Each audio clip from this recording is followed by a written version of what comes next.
Good evening, everybody, and welcome to another episode of the Sitrep podcast. I am your host this evening, Oriskany Jim, and we're going to be doing some hobby stuff today. Or some attempt at hobby stuff today, because I've never even tried to claim to be, some kind of lead, elite, tier 1 hobbyist in any kind of a description. Okay, so as the title of the stream suggests, we are going to renew our seemingly never-ending assault on Lead Mountain. We all have one, and it's we sort of make New Year's resolutions all the time. I promise I'm going to paint all my miniatures. I'm going to build all my miniatures before I buy new ones. It never actually happens, but we all say we're going to. Partially because I am at least 20% psychotic, and also because I do a lot of my gaming in hex encounters. I'm one of those rare breed of people that actually does get rid of my Lead Mountain. I tend to almost have zero surplus miniatures just hanging around in boxes, miniatures still on sprues, any of that stuff. I literally almost never have that. I get a project, a video, a campaign I have to build for. I buy the miniatures I specifically want to build for that project. Because there's a deadline, publication, production, whatever you want to call it, I order it, ship it, build it, paint it, photograph it, use it, put it away, on to the next thing. So my Lead Mountain is usually a net zero, except when it's not.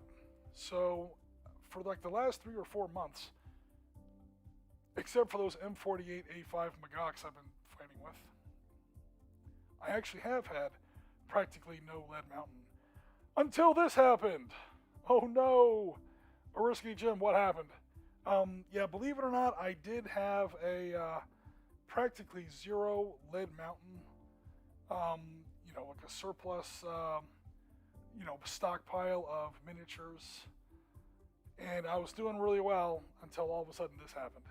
So I came into a big pile of old miniatures, courtesy of a new friend of mine at the South Florida Miniatures Gaming Club, Mark Ritchie. He said he had a bunch of stuff hanging around that he didn't really want to use anymore. He offered me a very fair price for some stuff. Actually, what he wanted to was to trade everything you see here.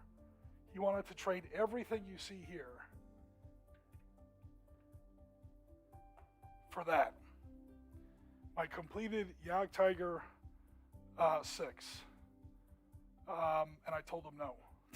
I said, dude, my Jagdtiger is, I'm keeping that baby. So, long story behind this miniature. It goes back to the year 2014. There's almost no time in World War II history that you can, quote, air quote, honestly use one of these things.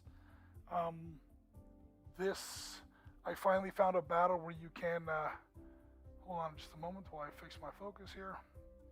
I finally found a battle where you can actually use this thing with honest historical context.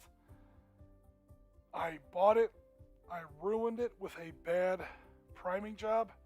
I finished painting it and then gave it away to my brother. Then I bought another one of these. I had to wait like 3 months because Battlefront didn't have that many of these. Then I finally got the new one. By the way, this miniature was like $20-25. Make that $30-35 after shipping. So I spent like $70 on this thing. Of course, that's only because I had to paint it twice. And by the time everything was said and done, I finally got it put together. So I understand why he wanted this miniature, but no, I wasn't going to give it up, even for all this. So instead what we did was, in all seriousness, we settled on a very fair price for all this stuff. I bought it in bulk, one giant pile of stuff, and now I have it. So my Lead Mountain that was down to just about nothing has now once again sort of exploded into a more, hobby normal proportions. This is the kind of stuff that, most of us in the hobby tend to have hanging around. So some of it is in really good shape. Some of it is not in great shape, but can still be used as scatter terrain, as wreckage, and so on. Some of it's in fantastic shape. Some of it's brand new. We've got some T55s here that are just about perfect. So, cool. Pause for a quick drink there before I lose my voice. Alright, so let's go over some of the stuff I've got here. I believe these are from a Wizards of the Coast game, Angels 20, although I could be wrong about that. First of all, I've got an F4F Wildcat, which is great for World War II Pacific gaming. It's particularly early war. Now, the thing about aircraft is, especially what I tend to usually play at, which is 15 millimeter. One of the great things about aircraft is, or I should say one of the typical things in aircraft is, most miniatures that companies will actually sell you are actually in 10 millimeter, or 1 to 144, or thereabouts. This is true 15 millimeter scale, true 1 to 100 scale. And one of the things you see is, holy crap, is this aircraft huge compared to most of the tanks on the table. Aircraft are bigger than most people realize, even World War II aircraft. And by the time you get up into more modern aircraft, holy God, they're just gigantic. This is a 15 millimeter model here. They just get up to an absurd size. This is part of the reason why a lot of game companies, when they sell you aircraft miniatures for 15 millimeter games, this is true for Zvezda. This used to be primarily true for Battlefront, at least their World War II stuff, and so on. It is usually one size scale bracket further down than your table is. So a 15 millimeter aircraft game, the aircraft you would use in a 15 millimeter battlefield game tends to be 144. However, Battlefront now makes full-scale miniatures. I know they do for Team Yankee, and this is also true for, I believe this is Angels 20, although I could be wrong about that, the actual name of the game. It's an old Wizards of the Coast system. So outside of the propellers, you don't really come with propellers. I'm not 100% sure what I'm going to do with that. I've got a bunch of these already.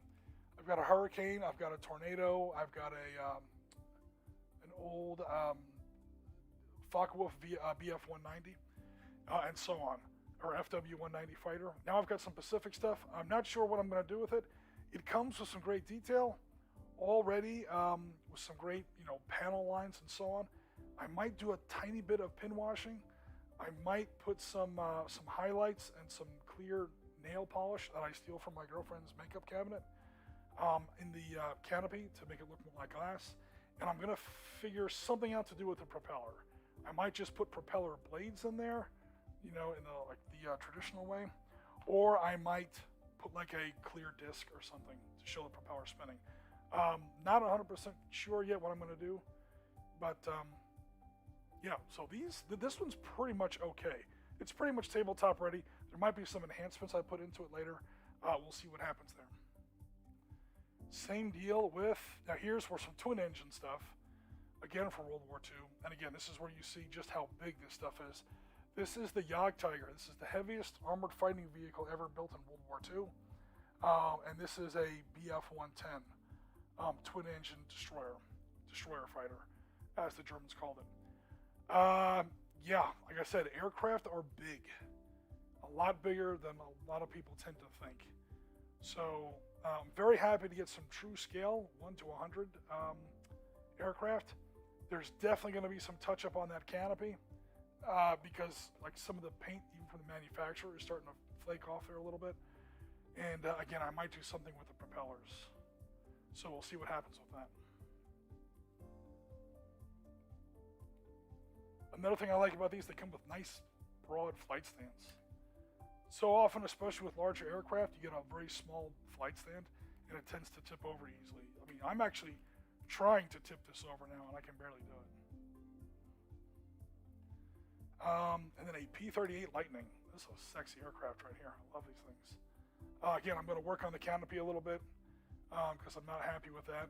And again, maybe the propellers. And that might be it. A little bit of panel work, especially around the guns and we'll see what happens there. Interesting historical note, just for people who get into this kind of stuff. Hello, Toki Topaz. Am I even coming close to it? Toki Topaz. Hopefully I'm saying that right. Welcome to the stream.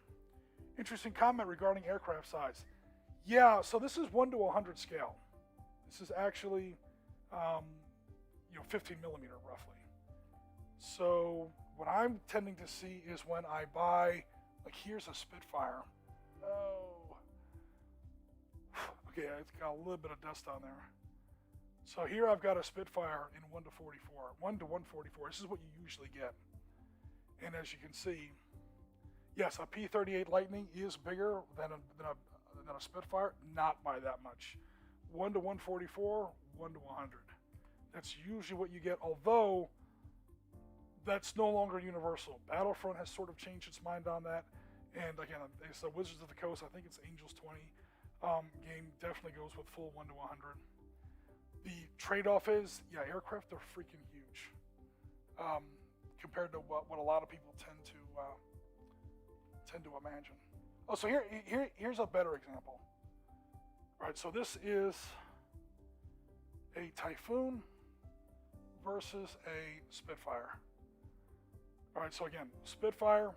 Actually, no, that's a Hurricane right there. This is a Hurricane at 1 to 144. This is the Typhoon at true 1 to 100. So it's about a 50% difference. Is the long and short of it. So about aircraft.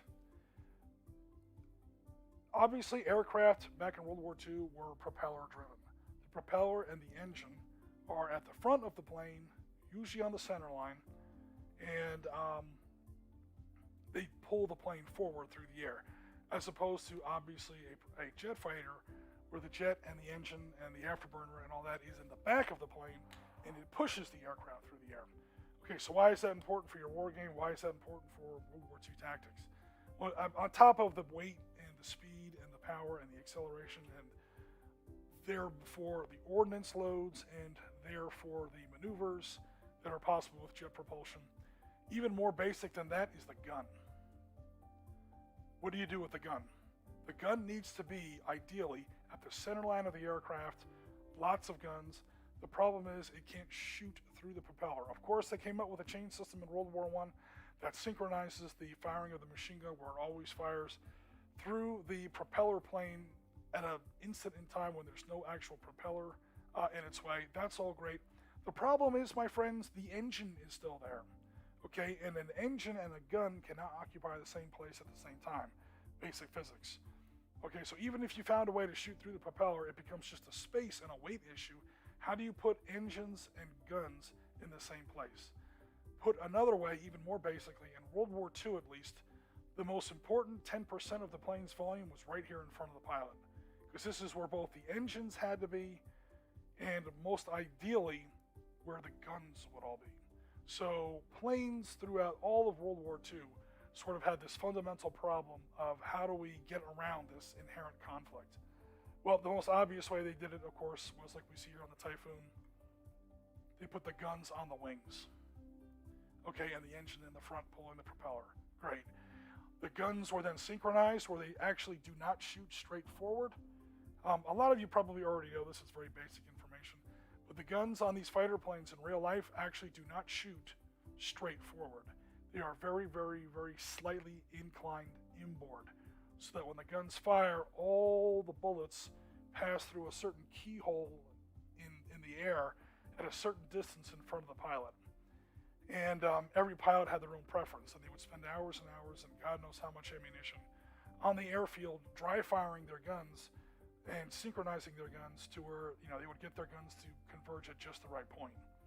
The problem is, not only did you have to have your deflection and your elevation perfect on a gunshot, already damn near impossible. This is way before computer-controlled guns and lock-on and any kind of stuff like that. But you also had to have it perfected in range. You had to have your target picked out perfectly in all three dimensions, because you had to get the enemy plane at just the right distance in front of you so that he's sitting in that keyhole, where all your shells, if it's a cannon or if it's machine gun bullets, if it's a machine gun, where all of your projectiles are passing through that keyhole at a certain point. That's damned hard to do. Damn near impossible. And even if you get it, it's like a split second of opportunity because these planes are moving through the air at 250 to 320 miles an hour, the typical engagement speeds of a World War II fighter combat. So, the reason I go through all that is these two planes in particular that I picked up this week are great examples of how fighter designers in World War II were trying to get around that. And they basically built larger fighters with twin engines, one on each wing. So rather than put the engine in the nose and the engine, instead of putting the engines on the nose and the guns on the wing, they reversed that. They put two engines on the wing, and this nose cone is now empty. The BF-110 would eventually pack four quad 20 or four 2-centimeter automatic cannon. So the Flakwerung that you see in ground combat for the Germans, they basically put one of those in the nose of this plane, or at least the equivalent firepower. And this thing was slow, it was vulnerable, this thing died in droves during the Battle of Britain, but God save you if it ever actually got on your six. You were already dead, because this thing would fill the sky with not machine gun bullets, 20 millimeter high explosive cannon rounds. And just bail out now, because your plane's already dead. The problem is, by the time you put two engines in the aircraft, now your aircraft is so big it's not terribly fast or maneuverable. Skip ahead to the P-38, which said, wait a minute, you can't have a fast or maneuverable fighter with two engines out on the wings? Hold my friggin' beer. All right, this is the P-38 Lightning. This is what shot down Admiral Yamamoto over the Solomon Islands in late 1943. The Japanese friggin' hated this thing. Another good news, another highlight of this plane, because it's larger, can carry more fuel, has a longer range. This thing was an absolute bomber killer. Because of its range, its endurance, and its just sheer amount of firepower. I don't remember if the Americans ever put 20 millimeter cannons in the nose of this thing. They just did what Americans love to do. They loaded it up with Browning 50 cals. I can't remember how many, 4, 6, or 8 fast-firing Browning 50 cals with God knows how many rounds of ammunition each. And again, once this thing got going, it was a flying chainsaw is what it was. And again, because all the guns are on the center line with the pilot's eye, there's no need for any of this synchronization nonsense. There's no reason for this converging fire. Where the pilot's eye goes, the bullet goes. And that's it. Whoever's in front of you is dead. The good news is this plane actually could maneuver to a certain extent and turn and accelerate and dive like an actual single-engine fighter. So yeah, the P-38, definitely a good plane. There were lots of other solutions. One of the more innovative, or one of the more unusual, was the P-39 Air Cobra, which was a single-engine fighter. Let me find my single-engine fighter example here. This is not a P-39, obviously. It's the same Typhoon as I was showing a second ago. They put the engine in the back. The engine's back here. And there is a drive shaft going through the cockpit right between the pilot's legs. I'm not kidding about that. To drive the propellers. The propeller's in the front, the engine's way back here. And again, now that there's no engine in the front, they can pack that full of guns. The Americans hated this thing. It was an American plane, the P-39 Air Cobra. The pilots didn't like it. I don't think the Air Force ever really, or the American Air Corps, the U.S. Army Air Corps never really adopted it. We started giving them away because, again, our own pilots didn't like them. And they were a part of Lend-Lease. And once the Russians got a hold of these things, the Russians in Lend-Lease, they loved it. They didn't care that there was a 3,000-pound piece of metal rotating 6,000 times a minute, about 18 inches from their baby maker. Again, this drive shaft went right between the pilot's legs, and if the engine took any kind of hit, that drive shaft would shred and just spin in every direction, and the pilot was having a very bad day. And the Soviet Union lost a few extra generations of future pilots about as quick as you like. But again, once you put all the cannons, all the machine guns in the nose right on line with the pilot, they loved it. Another reason I mention this is because we've all seen the videos and heard the terrible news about that air show disaster that we recently had in Texas. The smaller plane that kind of cuts that B-17 in half and causes both those aircraft to crash, that was a P-39 Airacobra, I do believe. So history is never really history. It's also current events. Check out Mr. Chad here. King of the Ones. Oh, wow, we got all kinds of stuff going on here. What scale is 1 to 144? I believe that's 10 millimeter. Oh, N scale? Okay, you're talking about like railroad stuff. H scale, O scale, HO scale, N scale. I wish I knew more about model railroad and stuff like that. I don't know very much about that stuff. TT Pass or Token Pass. I'm probably getting that right. Toki Pass. I'm pretty new to tabletop wargaming, coming from PC game design. So this is pretty new to me. Oh, cool. King of the One says, not sure. I think it's about 10. It's definitely not down to 6. No, 6 millimeter scale is Battletech. Also micro armor and other stuff like that. So this guy's supposed to be about 30 feet tall. This is a 6 millimeter miniature. That is usually somewhere between 1 to 285 to 1 to 300. He's typically considered 6 millimeter scale. Then you get 1 to 144 or 1 to 150 or 1 to 140, somewhere in that general neighborhood. That's generally considered 10 millimeter scale. And that's these smaller fighter planes I have. Like this is a 10 millimeter Hurricane. Excuse me, at 1 to 144. I believe this is a Zvezda model. The scales I tend to play in are either 15 millimeter or roughly 1 to 100, which is pretty much everything you see here. Or for my more modern stuff, I don't have any of it handy or within reach right now, 20 millimeter, which is roughly 1 to 76. Some people get away with 1 to 72. Stay in the 70s and you're close enough. And then you get to the big Warhammer 40K stuff, Bolt Action, some other games, the big 28 millimeter stuff. That is 1 to 56. Tends to be the general scale. And then the biggest miniatures I've ever worked on personally as far as scale goes, I built from my dad's railroad, because we're talking about railroad scales a second ago. Some, 1 to 48. So that would be like 1 to 36, or I'm sorry, that would be like 36 millimeter, or even 40 millimeter in the millimeter scale. And that was from Knuckle Duster Miniatures. I gave them away to my dad, so I don't have any of them here. And I think that's O scale or double O scale in modern. In railroad modeling. But again, I complete noob at railroad stuff. I don't know very much about it. I know there is a 1 to 48 scale, and that's what I bought for these Knuckle Duster Miniatures, and that's I don't remember what the name of the scale was. N scale, O scale, double O scale, I don't know. All right, so it was basically just a giant box of miniatures that we settled on a price for, gave them the money, took the miniatures home, and now it's up to me to make up what I want to do with this stuff. So I'll go through what I've got in my little treasure pack here. We've got 2. These almost look like 3D prints, but they could be resin. Not sure. No, they're not 3D prints. They're way too smooth for that.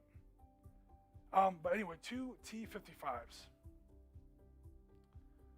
which I already have a fleet of T-55s for my Desert Storm Force.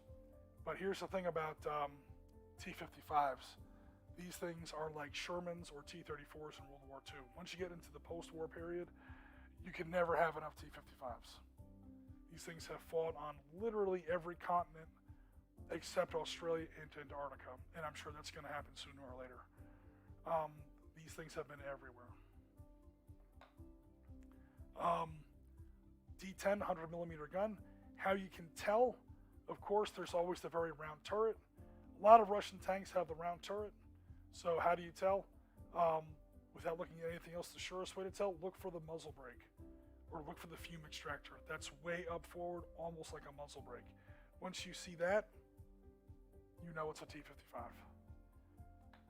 Or you can just say it's a T-55 and you'll be right 2/3 of the time. So 2/3 of the Soviet tanks ever built after World War II are probably T-55s or some variation thereof. After that, you get everything else. T-62s, T-64s, T-72s, T-80s, T-84s, T-90s, and so on and so forth. So, very happy to have these. They do have the slightly more, well, let me not say that. The detail on these is a little chunky. That might be that should be a Dushka, but it doesn't really look like a Dushka. I'll go ahead and paint that like a Dushka. The DSHK 12.7 millimeter or 50 caliber, if you prefer, heavy machine gun that the Russians always used to put on their tanks. So we got those two. I will probably paint them up in either Egyptian or Iraqi colors. Again, I already have quite the fleet of these things. Let me go ahead and get one just to show, once I can find one. Oh, come out of here, you. These are Battlefront that I have in Iraqi markings for Desert Storm. The problem is these came out of their Syrian T-54, T-55 battle kit, and their scale is off. So actually these are better. These new ones I have are better because the scale is actually the correct size. Well, actually they're pretty close. Let me stop talking trash. Cool. So put that over here. I've got a 810, sort of.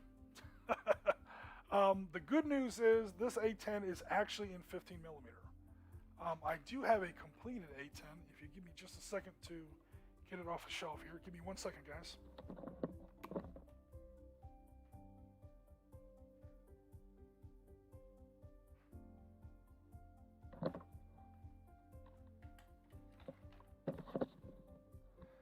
All right.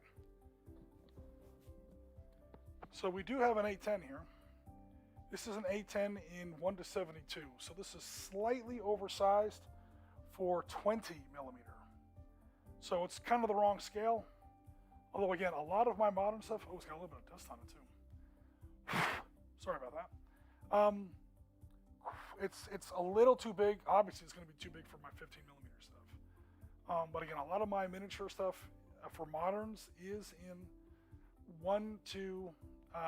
20 millimeter, or roughly 1:72 to 1:76. Close enough for miniature gaming. It's an actual snap type model kit, believe it or not. Damn, it's got a lot of dust on there. Anyway, even this miniature, we have the rescue video for this model on our website, or I'm sorry, on our YouTube channel. So if you scroll back through our YouTube history, you'll find where I sort of had to rescue this one. I bought this snap type miniature, took it home, opened it up, and found out it was actually a customer return. Some poor kid had bought it, taken it home, tried to build it, screwed it up. His mom got tired of hearing him cry about it, threw the bits back in the box, took it back to the store, and they took it back and sold it to me. The bastards. The good news is I was pretty much able to save it. The only issue here, it's great for my 1:72 or my 20 millimeter modern stuff, not so much for my 15 millimeter stuff. So, I mean, how many 810s do you really need?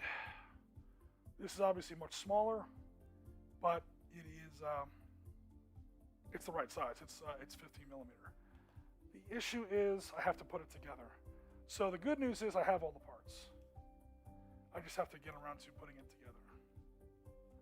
It looks like it's also kind of a toy. I mean, you can see it's kind of chunky. It's not very, which is good for a gaming piece. You don't want to use scale model stuff for your miniatures because it's just a little too fragile. I'm sure it'll look great. So I'm not going to glue it together right now, but yeah, I've got all the pieces for it. I'm just gonna have to, I got the engines here. I'm just gonna have to put it together. I'm missing some of the ordnance, but I've got the ordnance here, some of the pieces for it. The one thing I'll probably cut off the landing gear there because I want to I'll have to make my own flight stand for it. And the only thing I don't really have is the nose cone. I don't seem to have that. So I'll have to make my own, scratch build my own nose cone. And of course, once I have to build the nose cone on there, I'm gonna have to build the actual Avenger cannon that goes in the front of that. So this one's gonna take a little bit of work. But it's gonna be great once I have it because I've got a huge U.S. Marine Corps and U.S. Army Modern Desert Force for Desert Storm, Operation Desert, Desert Storm, and then of course Iraqi Freedom and Enduring Freedom. And you need A-10s for that. So I'll probably paint this one. This one here is in standard U.S. Air Force colors, Air Force Reserve colors. I'm probably going to put this either in desert colors once I repaint it. Because, yeah, I'm clearly going to have to repaint this. It's like a kid's toy, which is great. I do have a lot of scale models for gaming miniatures, and not recommended. It looks great, but as far as like tabletop survivability, it's rough. Speaking of tabletop survivability, I've got an AH-64 Apache here. The rotor hub seems to be missing, but that's no big deal. I'll literally just have to get like a piece of metal rod or wire and put it in the middle there. I still have the rotors for it. I could just glue it like that and it would be fine. It just wouldn't spin. I would also want to repaint it, although not very much. This is all metal. I don't know if you guys can hear that. This one's actually pretty good. It's got the automatic cannon underneath there. One thing I do love about aircraft miniatures is when you actually have clear plastic for the canopy. Stuff like this is okay if you paint it just right. I've got some PAH or BO-105 German anti-tank helicopters. I've got a fleet of 6 Hind gunships. I've got all kinds of World War II aircraft. Again, I've got all this aircraft over here that have that solid plastic that you then have to paint like a silvery blue and put some shine on there. And you can make it work, don't get me wrong. But in a perfect world, all my miniatures would actually have the clear glass canopies. So that one's going to take a little bit of work. I don't know if I'm going to go through all of these because again, there's like 50 miniatures in here. There is a Black Hawk here that is in very rough shape. And it wasn't really given to me or sold to me as a miniature. It was said, hey, here's just a bunch of stuff that I have around the house. If you want to use it as terrain or something like that, like you can see where one of the tail fins is pretty badly bent up. If I tried to bend it back in place, it's probably going to snap off. I don't even know if I have the rotors for it. I have like part of a rotor assembly, but one of them's broken off. This is the kind of piece that you would use as a crash. You would make a piece of terrain about it, you would put some black on there, maybe some smoke coming off of it, and that could be some kind of an objective. So you would be doing like literally like a Black Hawk Down scenario in Mogadishu. Here's your crashed Black Hawk.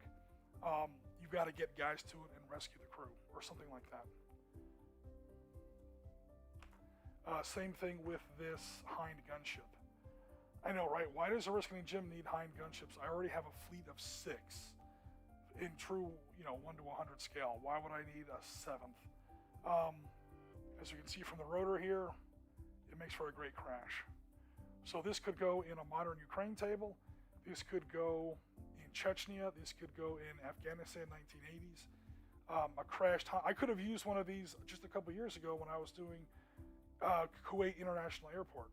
When 1st Marine Division took that place, 28 February 1991. I really could have used a couple of these. Now I have one. So definitely awesome on that. I have still in the bag here a MATV Comanche in 15mm. So there's all kinds of stuff. Again, I don't know if I'm going to go through everything because there's a lot here. Here is a metal striker, Although it's one of the basic ones, it doesn't have the cannon on there or the little remote turret. Just the Browning 50 cal, or maybe that's supposed to be a 20 millimeter. But this could be a very useful command piece that I'll probably put again in desert colors and to my U.S. Army Force. I've got 2 more LAVs. Looks like a command variant with a little extra headroom in there so the commander doesn't bump his head. And then the standard that has the little 25 millimeter automatic cannon turret. So LAVs, I've got a fleet of LAVs, all in Marine Corps Desert Storm colors. I could always use more. These things were very popular with the U.S. Marine Corps back in that time period. And yeah, anytime you use the Marine Corps in the desert, you're going to have some LAVs. Australians also use these. They give them a different name, but I believe the Canadians also use those. So LAVs, or in Marine Corps terminology, LAV-25s, there's a whole bunch of different names for what's essentially the same vehicle, depending on what nation is using them. Plenty of use for these. And they're solid metal. They shake the table when you put them down. Despite their small size, they're pretty sustainable miniatures there. So definitely got some good use for those. One thing I'm definitely excited about are these ugly ducklings. These are, well, I won't say U.S. Marine Corps because, again, all kinds of countries use these, but what I'm definitely going to use them for are U.S. Marine Corps, either LPTVs, I think is what they're calling them. They're calling them LVTP7A1s. I always knew them as the AAV7s because they changed the name for them in the 1990s, and that's when I was in. So you saw these things all over Desert Storm.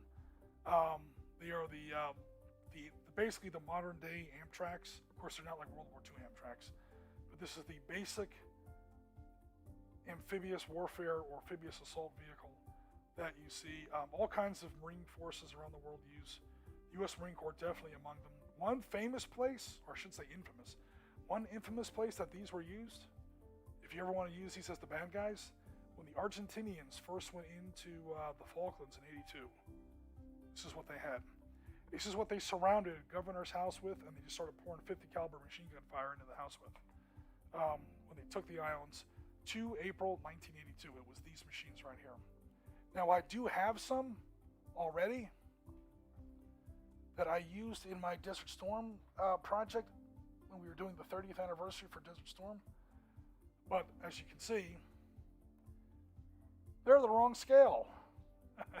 So we were talking earlier about 1 to 144 and 1 to 100. There's the difference. These are fantastically detailed, and they came like this too. Miniatures. These aren't really the Marine Corps version, so I may have to make new turrets for them. Here you see the Marine Corps turret. It's clearly a lot bigger. It's got the 50 caliber machine gun in there.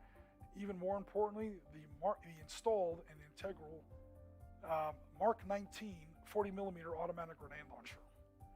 These clearly do not have that. So I may have to figure out a way to make my own turrets and make these up to Marine Corps 1991 standard. Basically, I want them to look like this, just at the proper scale. Because this has the opposite problem. They look perfect, they're just not the right scale. These are missing some of the components for the exact version of the AAV that I want to use. They're to the correct scale. And this thing is like almost solid metal, man. This thing is... Why these are so huge? A Bradley, an M113 carries 12 men. A Bradley carries 6 men. You want to talk about an APC for your ass. 24 men goes in one of those things. Again, Marines like to deploy in large units. So, I'm just not entirely sure what I'm going to do about those turrets. Those turrets are going to be challenging, I will not lie. I've got some trucks. Some very large Army, like Oshkosh trucks. So very cool about that. This is something I've never heard of, but I'm assured that it's actually a true thing. In Vietnam, they would take disabled M113s and literally just load them into the back of these gigantic trucks and make gun trucks out of them. I've never heard of this, but apparently it was a thing. So I've got a big Army, Marine, NVA, and Viet Cong. I got long story short, I've got tons of Marine stuff, tons of Vietnam stuff in 15 mil. So that's definitely going to be used for sure. And then a whole pile of Russian stuff, or I should say Soviet, because a lot of it is Cold War Soviet stuff.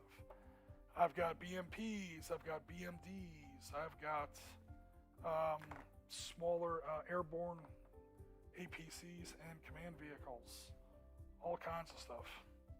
I won't lie, I don't know what some of the stuff even is. So BMP2s, BMP3s, that's the ones here with the, it almost looks like a double-barreled gun. There's I think it's a 30mm autocannon and then a 100mm low-velocity dual-purpose gun. You see a lot of those in Ukraine right now, sadly. There's a couple of tanks. On top of the T-55s we already gone over, I've got some T-64s and a T-80. Some of them are in a little rough shape. This gun broke completely off. This gun half snapped off, but I've still got all the pieces. I'm just going to have to take some time, glue everything back together. There's the other half of that gun, and fix it that way. Good news also, I have tons of extra 15mm or 1:100, both the NSV, the more modern NSV, and the old school Dushka, basically both kinds of typical Soviet era 12.7mm or 50 caliber heavy machine guns that you see on the turrets of all these bad boys.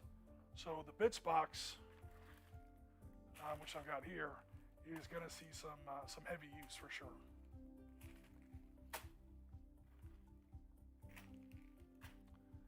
All right. One thing I was definitely kind of happy to get is a BRDM-2. This is another smaller Soviet vehicle, which I don't have yet. I have a huge Soviet force in 15 mil, Cold War or modern day Soviet force, post-Soviet force. There's a lot of stuff I don't have. This is one of the things I was missing. This is a BRDM-2 with the already deployed AT-4 anti-tank rocket pack. So if you watched our channel and you see some of our Hex Encounter games, you see these things all over the place. But I never had a miniature for it, so I'm very happy to have a miniature for it now. I didn't want another Jagdtiger, but I ended up with one anyway. It's not quite in historical colors as of yet. Clearly this is a 3D print that I'm going to have to paint. But cool. I just don't ever see a time when I'm going to need two Jagdtigers. You have to almost cherry pick through the historical record before you can find a battle where you can use one of those things. I've got some civilian trucks which can be turned into tacticals. The nice thing about these, as opposed to like matchboxes or other kind of stuff you can get, is that, well, number one, these are metal, so they have a little bit of heft to them. And number two, they're in the correct scale. So like matchbox cars or like trucks you might buy in the toy store tend to be a little too big for 15mm gaming. Ironically, they're a little too small for 20mm gaming. I think matchboxes tend to run at like 1:86 or something like that. Matchbox, Hot Wheels, that kind of thing. So it's great that I've got some vehicles that are in the right 1:100 scale, 50mm. I'm just gonna have to glue these wheels in place because you can see where the wheels keep coming off, and give them a good paint job. I do have, again, lots of extra Dushkas. I've made my own 20mm cannons, 23mm ZSU cannons, stuff like that. So I'll be able to build some good technical stuff on there for some, again, Iraqi freedom or enduring freedom, something like that, 15mm games. I've got a ton of Humvees. Now I've got two more. These look a little rough, but they could be easily used for, let me get them in their center of frame. They can be easily used for, again, either objective markers or a crash terrain, something like that. I've got a small German half-track. This looks like a 250 instead of the usual 251 Hanomag. I've got plenty of 251 Hanomags. Looks like a smaller 250. Doesn't exactly say. I'm going to have to see what these little side things are. I believe they're, you know what? I don't even know. I've seen tons of pictures of these in the past. I'm almost embarrassed to say I don't know what those are. They almost look like bridging units, but they look too small for that. So I'm going to have to look up what that is. And a Humvee ambulance. That looks pretty good. I'm just going to have to touch up the paint job quite a bit. And again, some more technicals. A little bit of scatter terrain, some barrels. So yeah, got a lot of great stuff that I'm really going to have to... I got like the next 6 months of work ahead of me. One of the humblest pieces, and yet I'm kind of happy to have it. One of the most humble pieces of equipment I got here is what looks like a German 7.5 centimeter light infantry gun. This is one of the most underrated pieces of equipment in World War II. This thing was everywhere. For every 88 you would ever run across German towed artillery, you would run across 50 of these. And this was actually useful. Because for every time you have to actually put a shell through an enemy tank, there's going to be 100 times you have to put shells into an enemy slit trench, building, bunker, blockhouse, barn, building, pillbox, any kind of fortified emplacement. I mean, you're going to need these things constantly. And the Germans had these in huge numbers. This is the kind of stuff that you would see. Pretty much a battery of them was attached to every regiment. So you would have a section of them with almost every, you have a section of these with almost every battalion. So if you guys ever watch any of our Hex Encounter games, you'll see these things in almost every time. Every time I put Germans on the table, you're going to see at least one battery of these. They were everywhere. And it's one of those miniatures that almost nobody has, which is crazy. But of course, everyone has to have an 88. The good news is I have one now, and this is going to have pride of place in my German force, that's for sure.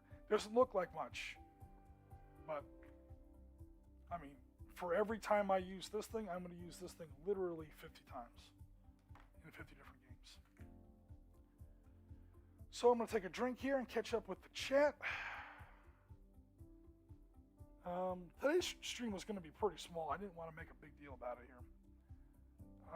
We're just kind of covering the schedule here. I thought 1 to 100 was 50 millimeter. Yes, 100. Toki Pass. Yes, 1 to 100 is roughly 15 millimeter. Okay, cool. King of the One says that's correct. Almost all these numbers are almost more confusing than new math. Yeah, right. Blair Fleming, hello. I used to game in 1 to 72nd. Yeah, so roughly 20 millimeter. Blair, thanks for coming out. I can print T55s that smooth on my resin printer. That'd be cool. That might be what these are. Is a resin printer.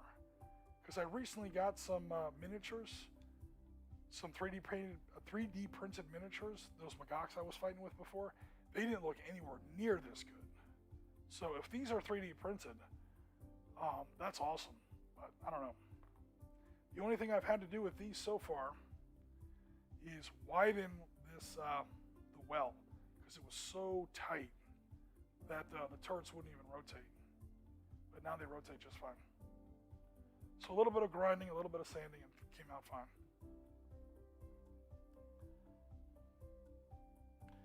.20 millimeter, there's 28, there's so many scales, it's hard to choose one.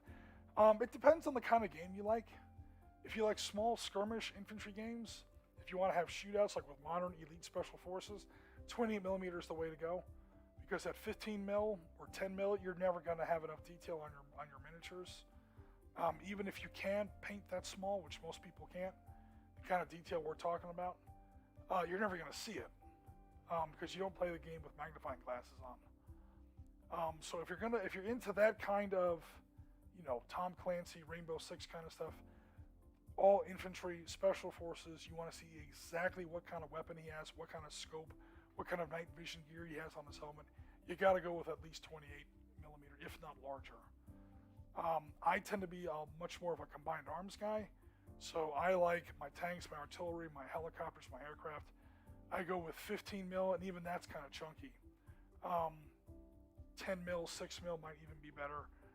And then when I really want to get serious as far as tactical realism and historical accuracy, I give up on miniatures entirely. Sorry, that's just the way it is. And then I go down to Hex and Counter or Command Tactical games. What kind of games? Okay, cool. Yeah, King of the Ones. I should read the comments before I start responding, because other people are responding with the correct answers before I even get into it. 1 to 43 O scale. Okay, cool. So that's what I was talking about before. King of the Ones is what I made for my dad. I wish I had some of them here, but of course I gave them all to my dad. From what little I know, says Jen, scale affects size of the game. If you want lots of vehicles, larger battles, you want... Okay, cool. So yeah, smaller scale minis. That's correct. Partly with 6mm for larger battles, says Toki Toki Pass. But also because you can print super fast on a lot of stuff all in one go. Yeah, because the smaller the scale, the more miniatures you're going to need. That's for sure. I need some Heinz in 20mm. I don't have any Heinz in 20mm. I do have some Heinz in 15mm. I've got 6 of them, in fact. Hold on just one second.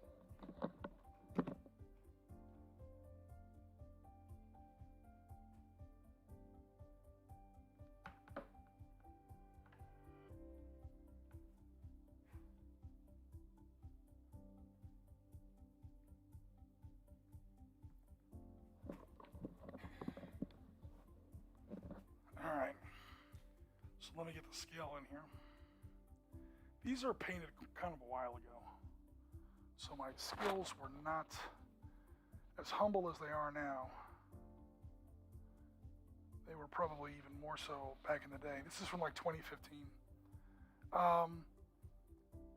What's really impressive about these things is, again, Battlefront this is when Battlefront kind of made the shift from, ooh, I need some no matte varnish on those decals. Wow. Yeah, these are kind of old. But this is when Battlefront kind of made the shift from giving you, I think all of their helicopters are in 1 to 100, and their actual jets. Like if you buy the Team Yankee A-10, it doesn't come this big. But it's still pretty big, but I think even that's in 1 to 144. Most fixed-wing aircraft in a lot of games tends to be in one scale bracket smaller than the ground scale. I think that's just because, again, aircraft just tend to be so much larger. But the fun thing about these bastards is the Battlefront kit that we started with at the Team Yankee Boot Camp back in November 2015. We started off with 6 of these as the Russian player, and we were only playing on 4-foot tables. Dude, this rotor, the rotor width on this thing is, let me get a ruler here. The rotor span on this sucker is 7 inches. So you would put 6 of these, and the rotors are touching tip to tip, and that's 42 inches of table space on a 4-foot table. These Heinz pretty much covered one entire side of the table, to the point where it actually looked a little silly on such a small table. Nevertheless, that was the kit that was on offer for that particular mini convention / event. So that's what I went with. And there's actually an interview on their website where actually Bill also attended that convention or that event. And Bill asked me, why did I pick the Soviets? I'm just saying 6 Hind gunships. Yeah, but why did you play the 6 Hind gunships? And my friend Bruce Lee's right next to me. He also took the Soviet package. She's like, fine, I'll ask the other guy. Why did you take the Soviets? And he says, honestly, the exact same answer. 6 Hind gunships. You fire all 6 of them at once. Let me tell you something. You're going to take out some shit on the table. Nevertheless, I now have 2 Apache gunships. This one clearly will be the old 1980s original Apache gunship, i.e. not the longbow. So the longbow is the one that has the large disc boom, the sensor pod above the rotor. I have one of those. It's just not going to be this one. So this is great. I'm going to have one that's the old 1980s version. I'm going to have one with the more modern AH-64D longbow. And there's one more miniature that I got in this package that I have not yet displayed. And the reason I have not yet displayed it is work on her has actually already started. Let me fix my focus here. And that is this boy right here. The paint on this thing is not quite dry. So a 1-to-100 15 mil. Damon will know what this is. Assuming I can ever get the focus correct. Merkava or Merkava. So this is obviously the much more modern Israeli battle tank that you see on the news today. I believe this is with the 120 millimeter main gun, so this would be at least a Merkava 3 or 4. I believe the Merkava 1 and 2 were both 105s. Still. So awesome. Yeah, obviously here on the Sitrep podcast, that focus was way off. Sorry about that. So she has been reprimed. I did that right before the stream today, and she has been re-base coated in what I call Golan green. So people sometimes ask me, because all my other Israeli stuff is in Sinai sand. You know, they see Israeli stuff in both desert sand and more of a pale forest green, kind of like we see here. And people ask, well, which one's the right one? And honestly, it depends on where the battle's taking place. So Israeli armored vehicles tend to come in those two basic colors. If you're fighting in 1956, 1967, or half of the war in 1973, in other words, if you're up against Egyptians along the Sinai front, either along the Beersheba line or the Negev Desert, that's going to be in 56. 67, that's going to be battles like Rafah, Khan Yunis, Abu Aguila, Katif, and so on. Oh Lord, what do they call it? I don't want to say Jenin. What the hell's the name of that town? I can't remember it now. There's a certain corridor that goes down the northern Sinai coast toward the Jalabi corridor. Is that it? Jaradi corridor. It heads down towards Al Arish.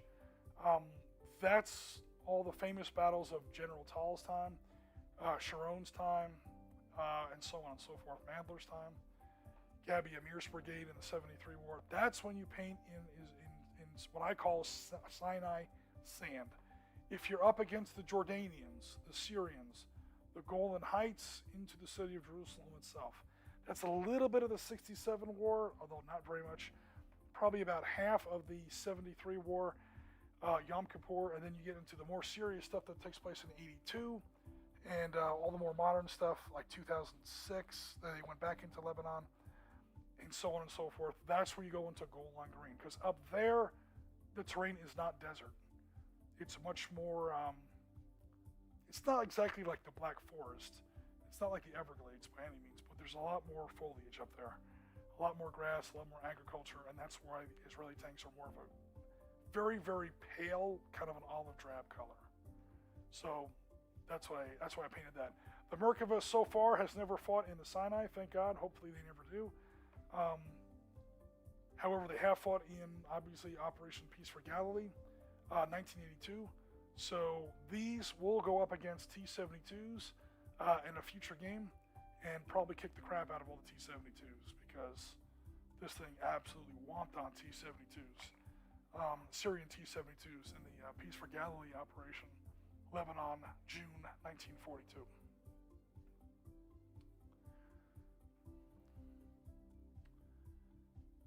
Crazy old gun tricks. Okay, so that is the thing. I don't know why I've never heard of that. Rasmus has joined us. Hello, Rasmus. How you doing? You have mine about 75%. Yeah, normally this headset I have tends to be very soft. So if I'm too soft compared to the music, or if the overall stream is too soft, I apologize. I do know that when I record with this headset for pre-recorded content, I tend to jack the gain. in the editing process a little bit. But what I'm really more worried about is how different parts of the audio sound versus each other. That's what really matters. Because at the end of the day, you guys can either turn it up or turn it down to whatever you like. So again, I have done a little bit of painting, not much, but obviously this 15 millimeter Merkava is going to be the first thing I finish. Then I'm probably going to do all the easy stuff first, just to cut down on the volume. So this one definitely first. These guys, they're going to get a little bit of a touch up. I'm probably going to put a little bit of panel work in all these aircraft, and then once that's all done, come up with some sort of solution for the propellers, or I'll just leave them the way they are, and they'll be done. And that'll get rid of a big chunk of it. Oh, the 50 cal for the Merkava, let me not lose that. That goes right there. My BF 110. Then I will probably do this Apache. I will have to build a flight stand for it. I will have to put a new rotor hub in there so that the rotor hub actually, or so the rotors actually sit on the rotor hub like it's supposed to. And I have to build some kind of a flight stand for it. Because also this thing is mostly metal, and this thing weighs a ton, which is great, but you got to be careful for an aircraft because it's way up high. So I'm gonna have to build a hell of a flight stand for this to make sure that it, stays safe. And then I'm probably just gonna go through everything else a piece at a time, doing the easy stuff first, again, just to kind of get the volume down. All these miniatures are great, even the ones that are going to be used as scatter terrain. Like that crashed Hind is going to look awesome on an Afghanistan table somewhere. Or if you want to do a Black Hawk Down kind of game, I got a crashed Black Hawk now. That looks awesome. Talk about scale. Holy crap. I wonder if I want to bring it down. The biggest single miniature I actually have, as far as a legit gaming piece. Hold on one second.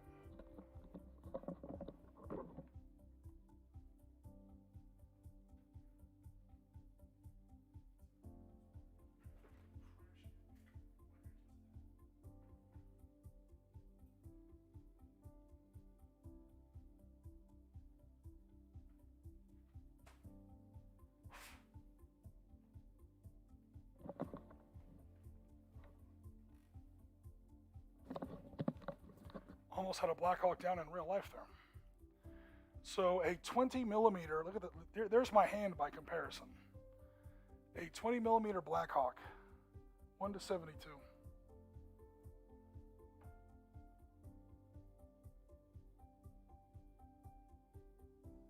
How close can I get this to the camera?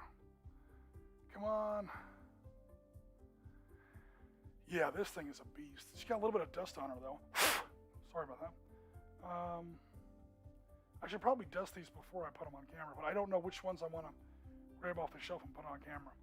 So you can see the door guns there. It looks like an old M60. There's at least 20 pieces of plexiglass in here for the different windows.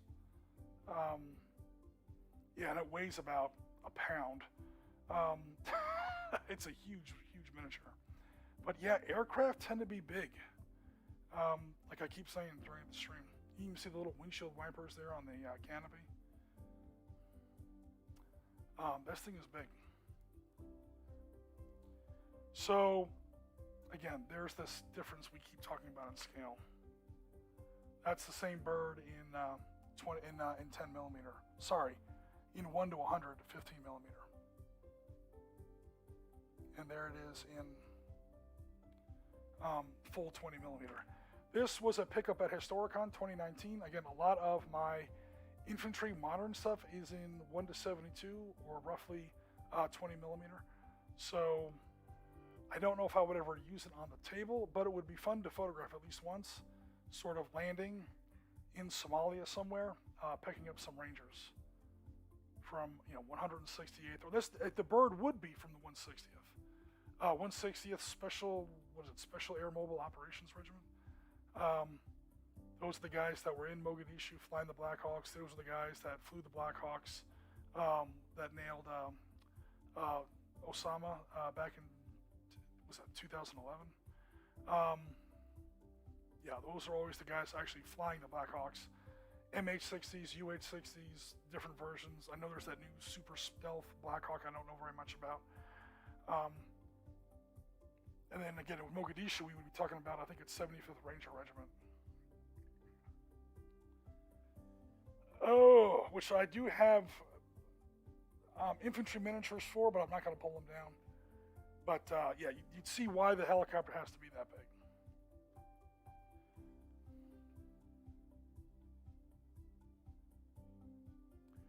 They are both definitely at the same level. Oh, okay, cool. Curves in all the right places. That's right. Now you're talking my language. Unlike my poor Apache, who is all angles, she has no curves. But that's okay. She's pretty in her own way. But yeah, that's probably going to be the next one I build, because that one's out, or not, that repair, because that's pretty fixed. That's pretty easy to fix. All I got to do is make a nice flight stand and a new rotor hub, and this one will be ready to go. And like I said, I'll just start chewing through the rest of it. This is a good 6 months worth of work, especially at the rate I work at. I don't get to sit down for a whole weekend and just crank out hobby. That time just does not exist in my life. But, you know, it's something fun I can chew on for a while. I don't really have any huge projects, miniature-wise. So this is perfect. This is just the kind of thing where I can sit down a couple hours every weekend and just kind of tinker away at something and chew down this pile a little bit. I'm not, again, like the title of the stream suggests, I'm not usually the kind of guy that has a big lead mountain, but I've got a little bit of a mountain now. So probably January, February, March, April, May, June, I'll be chewing down this pile that you see right here, and we'll see. Whoa, I am like way out of focus here. Sorry, guys. The autofocus on this camera isn't very good, and then I go to show you something up close because I want to show you some detail, and then I forget to put it back, and then the whole table's blurry. So sorry about that.